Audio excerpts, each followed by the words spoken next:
Water always meant life in the city of Dubrovnik, especially in times of the Great Republic of Dubrovnik, probably the smallest state on earth, but successful in numerous ways.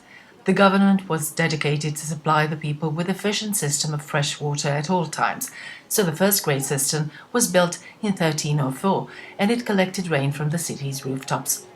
The Great Council issued a rule in 1436 by which the construction of an aqueduct system from Shumet, a place nearby Dubrovnik, started, and it was entrusted to builder Onofrio Giordano della Cava. Dubrovnik water supply still comes from the same spring.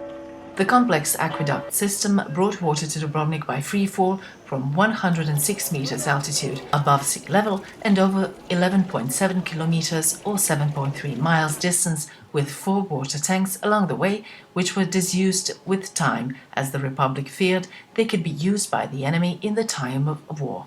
After the aqueduct system, Onofrio della Cava built 2 fountains, now known as Big Onofrio's at the western entrance and the small Onofrio's fountain at the eastern entrance to the city.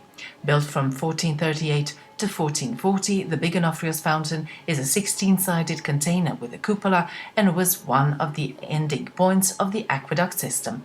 Each of the 16 sides has a unique mascaron design, a stone-carved masked face with the faucet projecting out of the mouth of each design. Unfortunately, the mascarons have been damaged during one of the recent repairs done to the fountain. The purpose of the small fountain was to supply the market on the Luja Square with water. Built in the period from 1440 to 1442.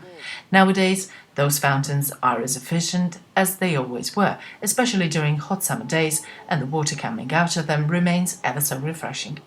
The fountains always were, and still are today, places to meet, places to wait for one another, places to sit in the shade and have a sip of cold fresh water, places to argue and to wed. We can bet that when he built them, Della Cava didn't dream about those wonderful consequences of his amazing work.